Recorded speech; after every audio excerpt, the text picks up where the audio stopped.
So what does this little leather loop have to do with the American dream? Everything. Hey everybody, my name is Karen Cravato. I am a shoe designer, artist, and storyteller. Have you ever heard that phrase, pull yourself up by your own bootstraps? I've always wondered exactly where that phrase came from. And as a kid, I thought that bootstraps was maybe an old-fashioned way of saying shoelaces. But in fact, it's not. And since this phrase is such a huge part of American, I guess you would say a colloquialism or a phrase that's used to mean a lot of things, I like to dig deep, especially when a shoe, or in this case, a boot, is referred for some kind of metaphor or a deeper meaning. So since I'm in the shoe library, I'm going to do my research. So what I found out is that in the 1800s, there was a physics book. I couldn't find the exact title of the book itself, but there was a scientific question posed, and actually it was kind of posed more in a sarcastic, funny way, is can a man pull himself up by his own bootstraps? And it's so funny because now that phrase is totally the opposite. So in the beginning, it was meant to be something impossible and ridiculous, because how can a human person pick themselves up, right? Hoist themselves up by their own strap of their boot, bearing all of their physical weight? It doesn't make any sense. So somehow this phrase entered into a new way, and now we know that this phrase, to pull oneself up by bootstraps, means something not ridiculous. Actually, it's something part of a dream. It's part of the American dream, as you often hear in kind of different political standpoints when folks use the word pull yourself up by your own bootstraps. It means that you are independent, self-determined, and that you do everything for yourself, by yourself, with no help.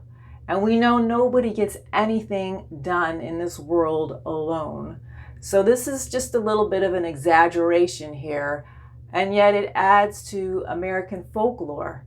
Now, speaking of some folklore, let's also enter into the rags to riches stories of the author Horatio Alger, who also in 1868, he wrote a book called Ragged Dick.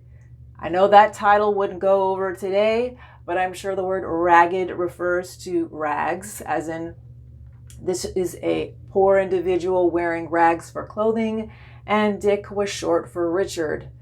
Don't name your kids Dick anymore, guys. I don't think anybody does. Ragged Dick is actually an orphan living on the street as a shoe shine boy. Interesting. Here we go. He's some kind of shoe related profession, correct? But he is in a state of poverty. He's in a state of homelessness. He's in a state of no parental guidance. So he's lacking all of these aspects that make somebody respectable in American society. So what's he doing?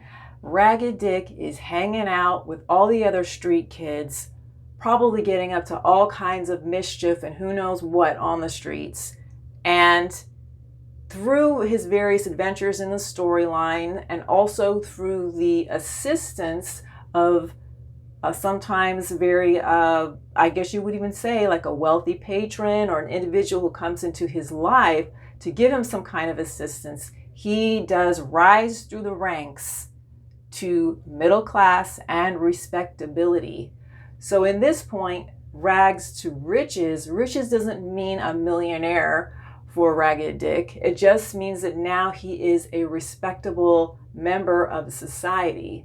So he's no longer poor, he has a place to stay, so he's a stable individual, and therefore he can be assessed as such, as as a citizen, and not as somebody who is just a homeless, street urchin to be dismissed. So you can see how this storyline just feeds into the narrative of the American dream. And we say it's a dream, right? Let's go that anybody can just work very hard and you will achieve your dreams of wealth, of independence. And we all know that this is easier said than done. It is a dream, it is a fantasy. Most people do not really buy into this idea of American dream.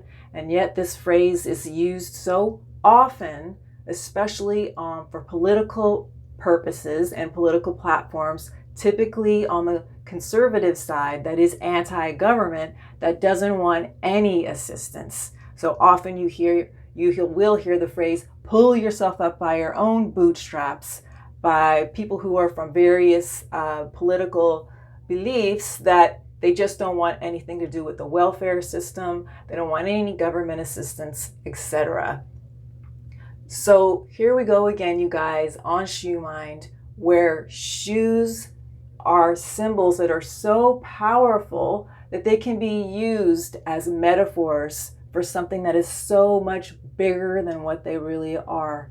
Shoes, they represent wealth and they represent safety. They represent your ability to pursue your American dream. So thanks everybody for checking out today's show, and I'll see you soon. Bye.